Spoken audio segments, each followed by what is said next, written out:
The wooden gavel hit once sharp as a gunshot. Papers rustled. Someone gasped. Across the courtroom, my husband smiled, calm, polished, confident, like a man who believed he'd already buried me. His lover crossed her legs, flashing the diamond bracelet he'd bought with money that was never his.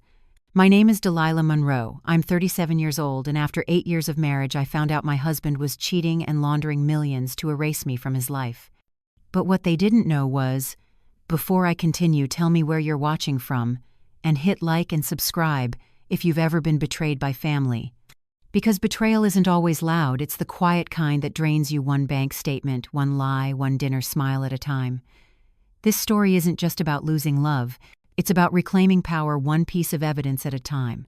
The first time I met Nate Carrington, I thought he was everything I'd ever wanted, steady, magnetic, impossibly sure of himself. He had that kind of confidence that filled a room before he even spoke.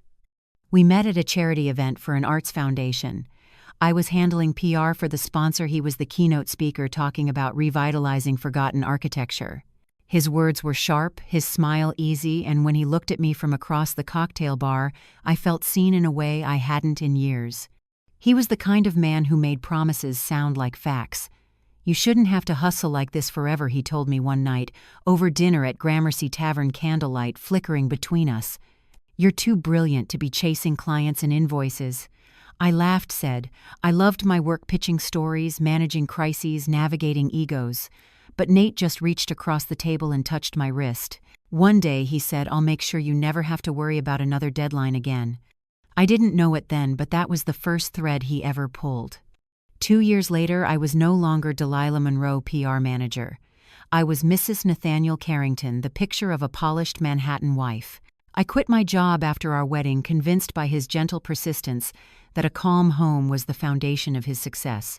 At first, it felt like love, the morning coffee he brewed before heading to his office, the text updates about his meetings, the designer handbags he said, I deserved. I mistook control for care. Our brownstone in Brooklyn Heights became my world. Sunlight pooled through the arched windows, catching the gold trim of the mirror in the hallway. The air smelled faintly of cedar and espresso. I arranged flowers, made dinner plans, kept his schedule neat as a magazine spread. Nate's world was numbers and deals. Mine was the illusion that everything was perfect. Then, little by little, perfection began to rot. It started small questions about my spending, the tone light but condescending. What's this $12 charge at the cafe, he'd ask, flipping through our statement. You know, we're watching our budgets. Watching our budgets. He made it sound mutual, but it was only mine that shrank. Soon my personal card's limit dropped to a few $100s. Just for structure, he said. We're a team. Every limit, every receipt, every structure chipped something away from me. Beatrice Carrington, his mother, never missed a chance to remind me how lucky I was. You've done well for a girl with no pedigree, she said during my first Christmas at the family estate. The chandeliers above us glimmered like frozen tears. I smiled, thanked her for the gift card she handed me while she presented Nate with a gold watch and his sister with an antique brooch. She saw me as temporary, a placeholder, until someone more appropriate came along. Still, I played my part. I stayed soft, silent, submissive. But silence sharpens your senses. You start noticing what doesn't fit: the faint scent of someone else's perfume on a blazer, the restaurant charge that didn't match any of our dinners, the recurring calendar entry marked KS Consult. I asked once jokingly who KS was. Nate smiled, poured me more wine, and said, You wouldn't know her. A client. Small deal. But that entry appeared every Tuesday and Thursday, always at 6:30 p.m. Always marked private. I stopped asking. I started writing. My old habits as a PR strategist resurfaced. I began keeping a small notebook: details, times, transactions, patterns. I wrote in code just in case. When he kissed my cheek and left for meetings, I jotted the mileage on his car's odometer. When he came home with that faint cologne bergamot and amber, not the cedarwood he always wore, I noted the time he showered, how long the water ran. It sounds obsessive, maybe it was. But when your world is gaslight and half-truths, details become oxygen. One night, after a particularly long client dinner, he came home humming. He dropped his keys on the counter, loosened his tie, and said he'd had the most productive night of the quarter. He kissed my forehead, his breath warm with champagne. Then he mentioned a new partnership, Harbor and Stone Ventures LLC, a side vehicle he called it for small asset flips. I didn't press. He'd learned to shut down questions with a look. Weeks later, I found the Harbor and Stone folder. It was early morning. Nate had left for a breakfast meeting, and I was cleaning his office, a rule he set but never enforced because he assumed I'd never dare to touch his papers. The desk was mahogany smooth heavy, with a false drawer beneath the left cabinet. I'd seen him pull it once when he thought I wasn't watching. I tried it. A click. The drawer slid open just enough for me to see a folder inside, crisp and labeled in neat capital letters. Inside, corporate filings, invoices, wire transfers. Some bore Sloan Whitaker's name gallery invoices, art acquisitions consulting retainer. Others showed deposits from shell accounts routed through names I didn't recognize. I didn't yet understand what I was seeing, but I knew enough to know it wasn't legal. I heard the garage door downstairs. I shoved everything back into place, shut the drawer, and sprinted to the kitchen, heart hammering. When Nate walked in seconds later, I was whisking eggs. He kissed my neck, asked if I'd seen his cufflinks. My hands trembled as I pointed to the counter. That night I barely slept. The next morning I called Imani Brooks, my old colleague from the agency, now a forensic accountant. Hypothetically, I asked how would someone hide money from their spouse. There was silence, then a sharp inhale. Who's hiding money? Della. I told her everything. The LLC, the invoices, the art deals. Imani asked me to bring photos, so the next time Nate left town, I did what I swore I never would. I broke into his office again. This time I took pictures of everything, statements, contracts, signatures. My hands shook so badly, I almost dropped my phone. Imani's analysis was quick and terrifying. He's layering funds, she said, moving dirty money through legitimate transactions. Art is perfect for that subjective value, easy inflation. He's not just cheating Della, he's laundering. My mouth went dry. Laundering for who? That, she said quietly, is what you're going to find out next. That night, I sat on the kitchen floor with Brooksy's head on my lap, his warm breath grounding me. The refrigerator hummed. The city outside my window flickered with indifferent light. I realized I was living with a stranger, a man who had built a cage around me and decorated it with flowers. And that was the moment I stopped being afraid. I didn't know it then, but everything was about to get much darker and much clearer. Imani was the one who said it first. If you're going to fight him, Della, you need to stop thinking like a wife and start thinking like a witness. That sentence changed everything. We met late at night at a diner in the Lower East Side, the kind of place that still smelled like fried onions and burnt coffee even at midnight. The neon light outside buzzed through the rain-spattered window, painting her face in pink and blue streaks. She slid my phone back to me after scrolling through the photos I'd taken from Nate's office. "You've got enough here to open a whisper with law enforcement," she said quietly, "but not enough to survive if this blows back." I stared at her, the steam from my coffee curling between us. "You think he's dangerous?" "I think men like him don't lose gracefully," she said, "especially when they've got partners or bosses." That was the first time I heard about the possibility of someone above Nate. The idea lodged in my mind like a splinter. I started noticing the patterns that didn't fit: the phone calls at odd hours, the meetings at the Red Hook Marina, the new clients whose names sounded more like code words than companies. He once mentioned a man called Rowan, an investor, but his tone was too careful, too rehearsed. By then I had stopped sleeping in the same bed.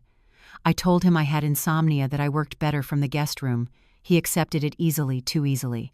Every night while he slept, I went through the fragments of my own investigation, building a private timeline of deceit. The next step was dangerous, but necessary. Through Imani's contact network, she arranged a meeting with Detective Rafael Cortez, a liaison for white-collar crimes at NYPD. I met him in a sterile interview room that smelled faintly of old coffee and disinfectant. Cortez was calm, analytical, his expression unreadable. He listened to everything: how Nate had taken over my finances, isolated me, and built a secret company. When I finished, he tapped a pen against the folder in front of him. "We've had whispers about Harbor and Stone," he said, "but nothing solid. If you can get us proof of where that money's going, the feds will bite." "The feds?" I asked. He nodded. "We're talking interstate transfers, shell accounts, probably laundering through art and property. That's federal territory. I can loop in AUSA Lynn Tran, she runs our joint task force. But if we go down this road, you'll have to play it clean. No emotion, no mistakes. That night I walked home through the drizzle, my trench coat clinging to my legs, my breath fogging in the cold air. I was terrified, but something inside me had shifted. Fear had burned itself into focus. 2 days later, I met Lynn Tran. She was younger than I expected, sharp eyes, calm voice, and a precision that reminded me of a surgeon.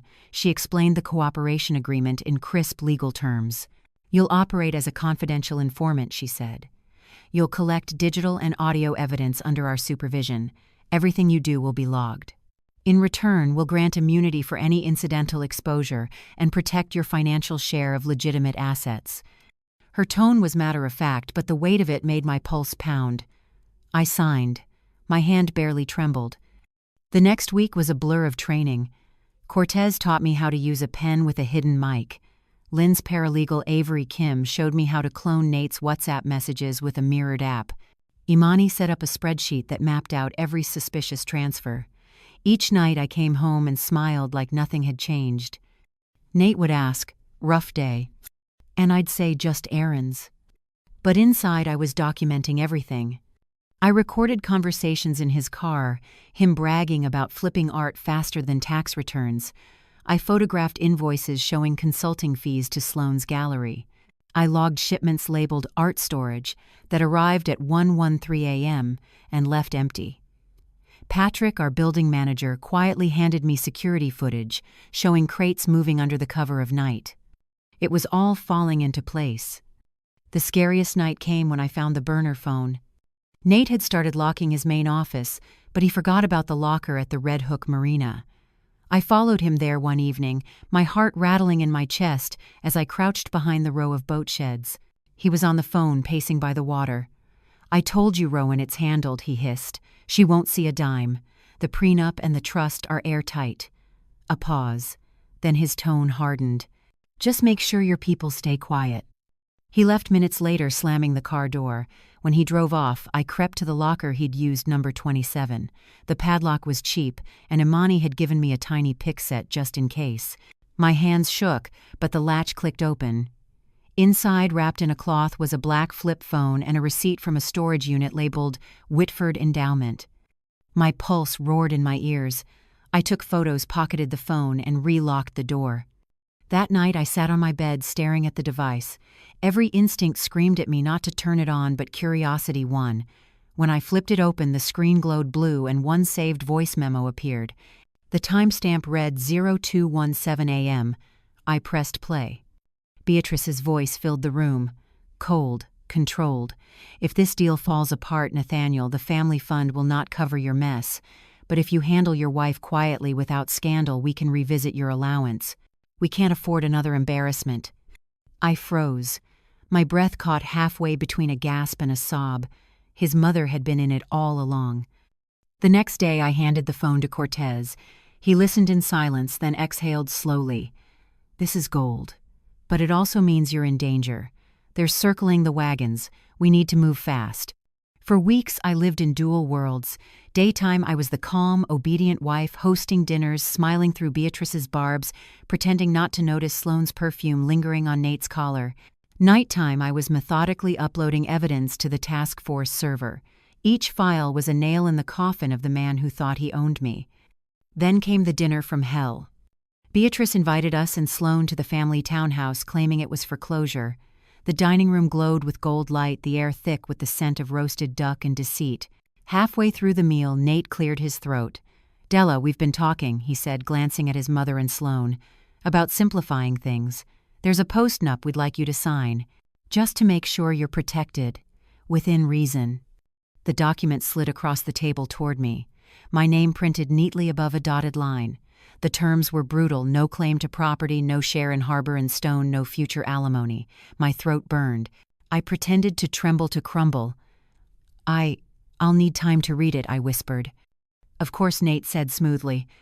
"Take your time." They thought I was beaten, but the pen I held, the same one I'd been trained to use, was recording every word. That night I sent the file to Cortez. His text came 5 minutes later, perfect timing. "Keep playing soft. They're almost done hanging themselves. 2 days later, my tires were slashed outside our brownstone. Brooksy found chocolate pieces on the porch the next morning, dark sweet, laced with something that could have killed him if I hadn't noticed. That was when Cortez insisted I move. I packed a bag and stayed with Imani, leaving the house bugged, and the Range Rover tracked with a GPS tag. Nate called furious that I hadn't come home. "You're overreacting, Della," he snapped. "You're not well. Maybe you should see someone." Gaslight. Always the same playbook. I hung up and whispered to myself, "Not this time." By the time the first frost glazed the brownstone steps, the case file against him was thick enough to break a man.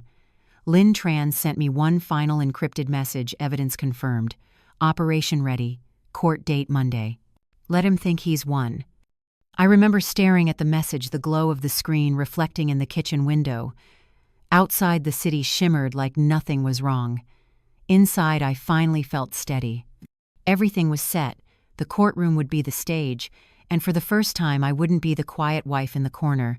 I'd be the storm they never saw coming. By the time winter rolled into Brooklyn Heights, the marriage had become a choreography of lies. Nate played the husband for public display, and I played the silent, compliant wife who smiled on cue.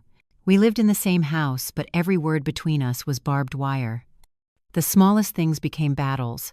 A grocery receipt, a new lamp, even a vet bill for Brooksy. "You don't understand balance sheets," he'd say, waving off my questions with that patronizing calm. "Let me handle what you can't." He always said it softly, as if it were kindness, but I'd learned his softness was the velvet cover for control.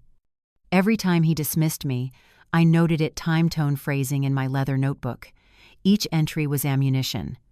Beatrice came by every Sunday, sweeping into the brownstone like she owned the air inside it. Her perfume, violet, and powder lingered long after she left, as if to remind me whose scent really ruled this house. She'd perch on the sofa and sip imported tea, eyes scanning the room like a general inspecting a subordinate. "Still no children?" she asked, once stirring sugar she never tasted. I smiled. "Still no grandchildren you'd approve of?" She blinked, surprised.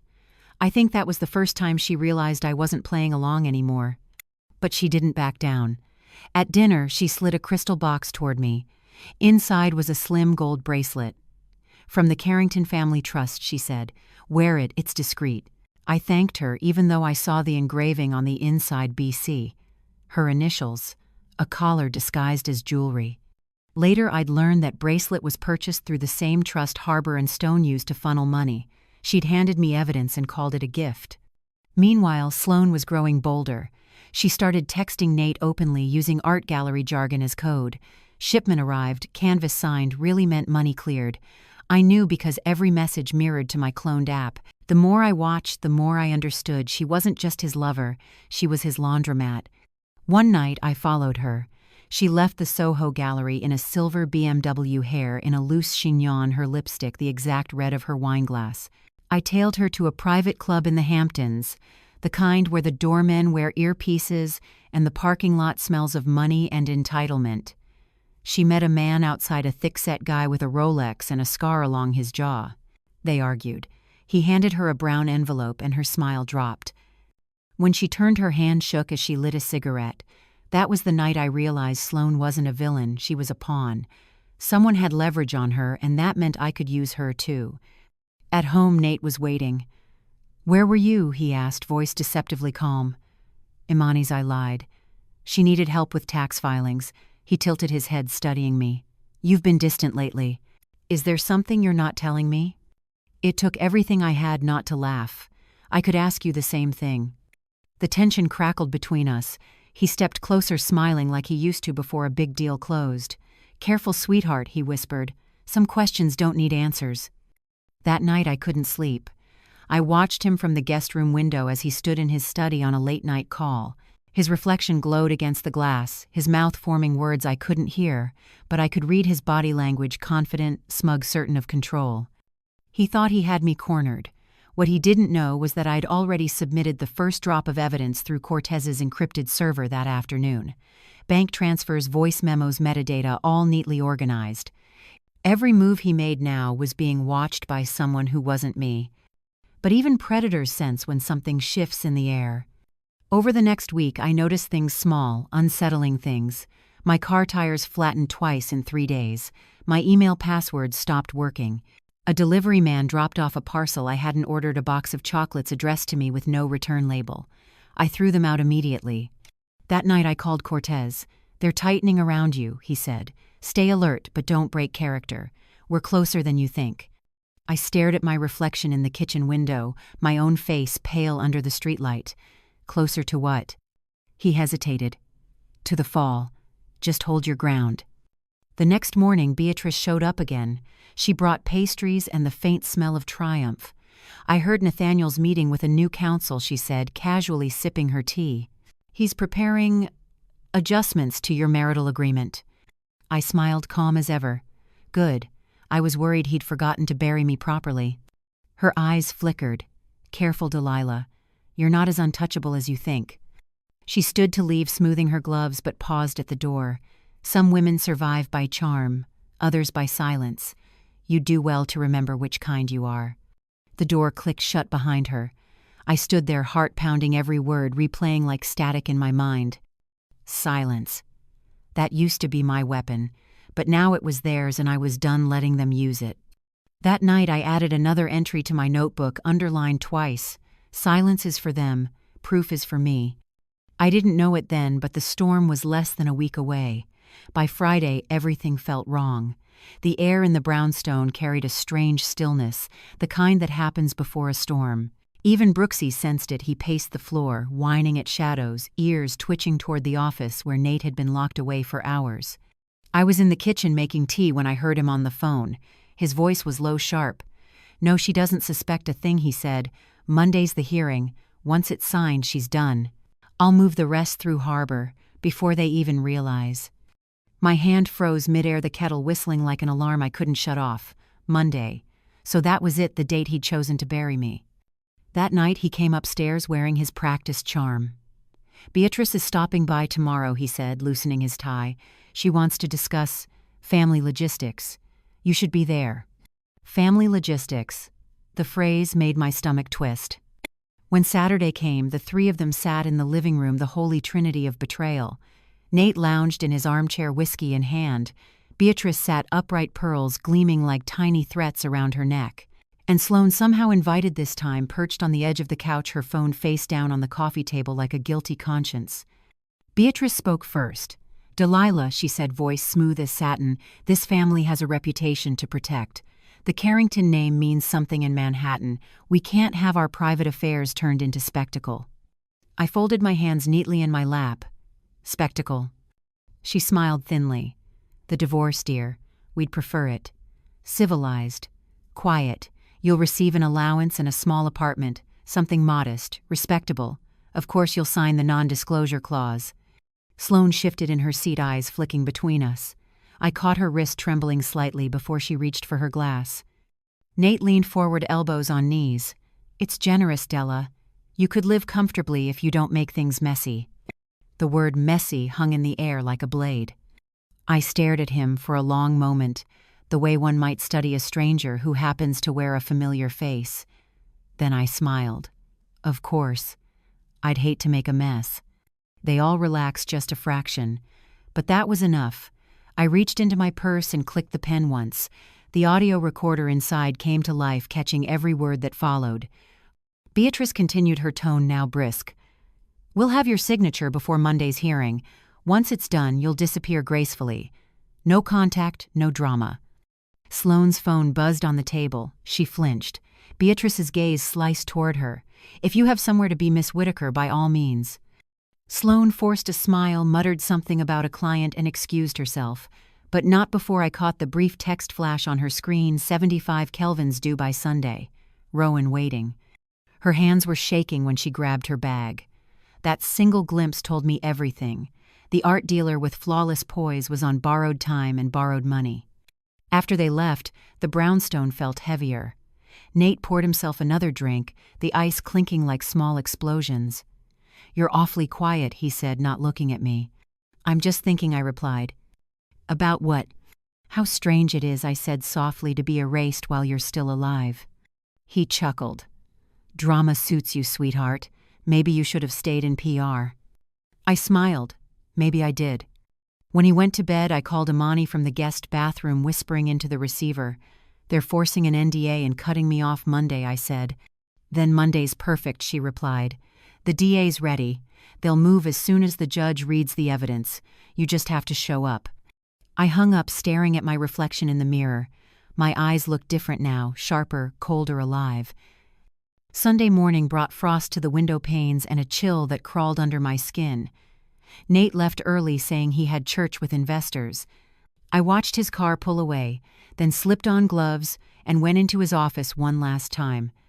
Inside the bottom drawer of the desk beneath files marked tax projections was a small black notebook.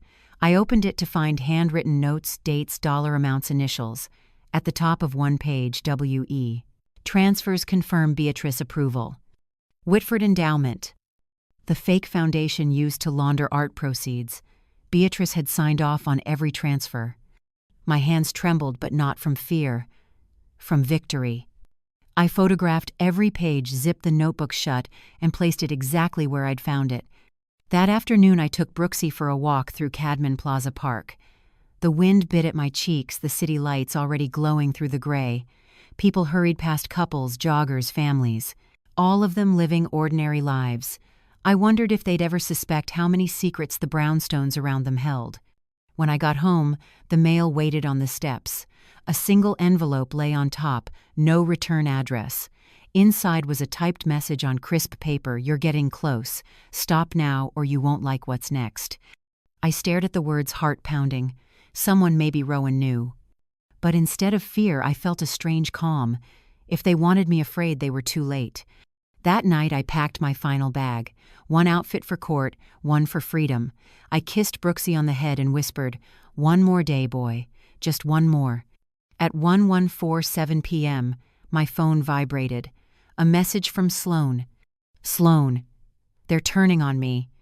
I didn't know about the laundering. Please, what did you tell the court? Me enough. Sloan, he'll destroy both of us. Me, he already did."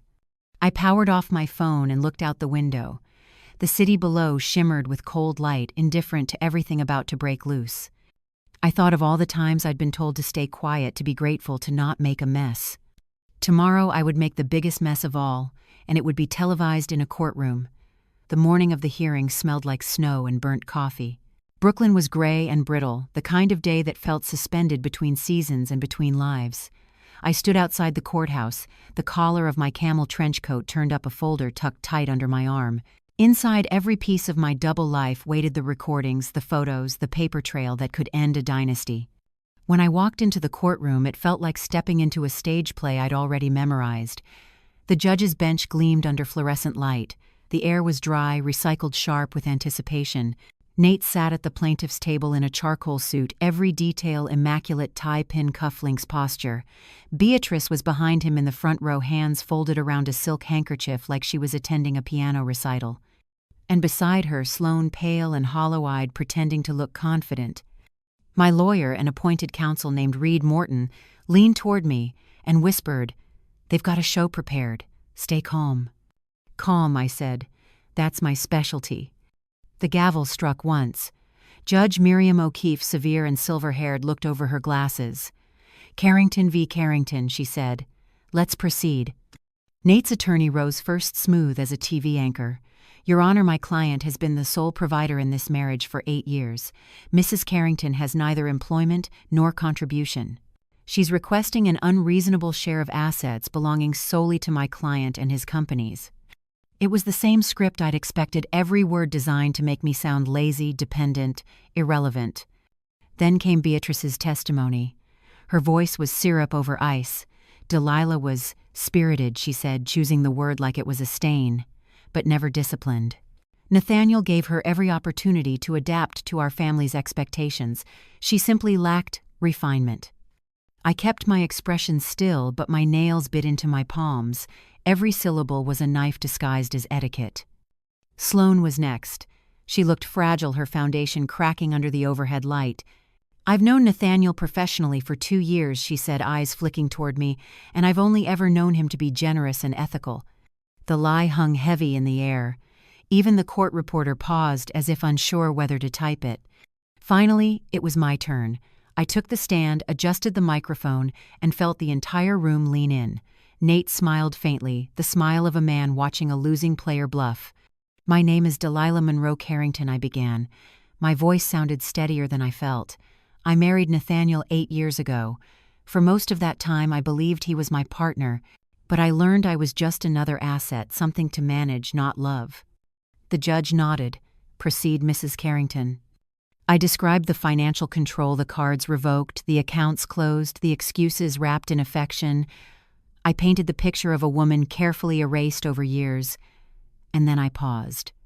"Your Honor," my lawyer said, standing my client, "has prepared a written statement for the court's consideration." He handed Judge O'Keefe the envelope. The judge unfolded the pages and began to read. For a long moment nothing moved. Then I saw it, the flicker in her eyes, the tiny lift of her brows. She turned another page, then another. By the third, her lips pressed together in something that almost looked like a smile. Finally, she looked up. "Mr. Carrington," she said evenly, "I assume you're aware that your wife has been cooperating with federal investigators in an ongoing white-collar case." Nate's smile faltered. What? What are you talking about?" Beatrice stiffened. Sloane's hand flew to her mouth. The judge continued, voice rising. "According to evidence provided under federal seal, Harbor and Stone Ventures has laundered over $12 million through false art invoices and real estate flips. Your mother's signature appears on multiple transfers via the Whitford Endowment." A ripple went through the courtroom, the sound of pens dropping, chairs shifting, collective shock. My client knows nothing about Nate's attorney started, but the judge cut him off. "Mr. Carrington," she said sharply, "I have here bank statements, audio recordings, and a burner phone containing conversations between you and one Rowan discussing concealment of funds. Would you like me to play the recordings aloud for the gallery?" Nate's face drained of color. "That evidence is inadmissible. It was obtained under a federal cooperation agreement, signed by your wife and witnessed by AUSA Lynn Tran." As if on cue, the side door opened, and Lynn Tran stepped into the room, a file under her arm. Behind her, Detective Rafael Cortez stood in plain clothes, badge gleaming from his belt. Sloane's breath hitched audibly. Beatrice gripped her pearls so tight they creaked. Judge O'Keefe handed the letter to Lynn. "I believe this belongs to your office." "Thank you, Your Honor," Lynn said, voice cool and clear. "At this time, federal authorities are executing warrants for Mr. Carrington's arrest on charges of wire fraud, tax evasion, and money laundering." Nate lurched to his feet. "You can't do this. This is a divorce hearing." "Not anymore," the judge said, eyes sharp as glass. "It's now a criminal proceeding." The courtroom exploded in noise, lawyers shouting, spectators whispering, camera shutters clicking.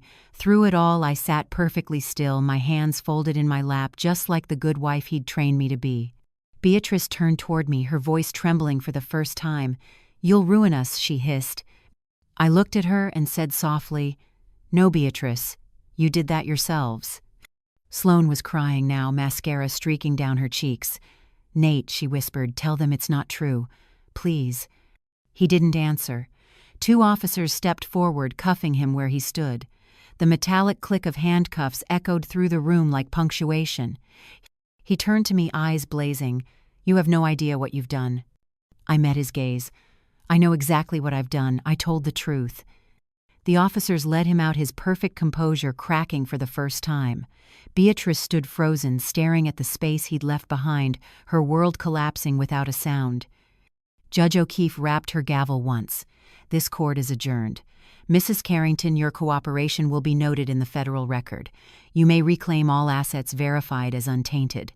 And she paused, her tone softening. "You may finally breathe." The room emptied around me, a blur of motion and murmurs. I sat there a little longer, feeling the quiet settle in. For 8 years, silence had been my cage. Now it was peace. When I finally stood, Brooksy's leash hung from my wrist, a simple reminder of what still mattered. I walked past Beatrice without looking back. Past Sloane, who sat shaking in the second row. Past the press waiting outside with cameras ready. The cold hit me like a baptism. The sky was breaking open with snow. For the first time in years, I felt weightless. Nate used to say control was power. but standing there under the falling white, I realized he'd never understood what real power was. Real power was walking away. By the time I stepped out of the courthouse, the world had turned quiet again. Reporters shouted my name from behind metal barricades, flashes bursting like fireworks, but their noise barely reached me. Snow was falling soft, slow, deliberate, each flake landing like punctuation on the end of a long sentence. I kept walking until I reached the corner cafe across the street, the windows fogged from inside, glowing warm against the gray morning. I ordered a black coffee, sat by the window, and let the heat bleed back into my fingers. The cup trembled just slightly in my hands. Not from fear, just the aftershock of survival. For years I'd lived waiting for Nate's approval, his signature, his permission. And now he was gone. Cuffed, processed, booked. The control he'd built so carefully had collapsed with a single envelope. On the table beside me lay my phone, silent for the first time in months. No messages, no threats, no apologies, just peace. Until it buzzed. An unknown number. A text. Unknown. You think Harbor and Stone was the root? It was just a branch. Ask Cortez about Long Island. Ask him about Rowan. My heart skipped. The name pulsed on the screen like a bruised Rowan. The man from the burner phone. The one Nate whispered about when he thought I was asleep. The one Sloan owed money to. I looked out the window. Across the street, a black SUV idled by the curb. Tinted windows. No plates. I watched for a full minute before it rolled away into the fog. I knew I should call Cortez immediately. I also knew better than to panic. That's how they won, by making you move before you think. I slipped the phone back into my bag and sipped my coffee instead. Inside my coat pocket was the small leather notebook, the same one I'd used for every detail of Nate's downfall. On the last page I wrote a single line: if Harbor and Stone was the mask, Rowan is the face. When I stood to leave, I caught my reflection in the cafe window, same woman, different eyes. No longer prey. The snow had thickened outside, turning the street into a clean white canvas, a new start, but under the surface I could feel something stirring again. Another story waiting. Another storm forming. As I crossed the street, I whispered to myself, they thought they'd buried me. They didn't know I was planting evidence. And somewhere far behind me, a camera lens clicked. If you've ever felt trapped in someone else's version of your life, hit that like button and subscribe. I want to know where you're watching from. Tell me in the comments below. Because this story, it isn't over. Nate's gone, but the name Rowan keeps echoing in the background, and some secrets don't stay buried, especially when they involve millions in hidden accounts and a woman who's learned how to fight back. If you've ever felt like the outsider in your own family, subscribe. You'll want to be here for what comes next.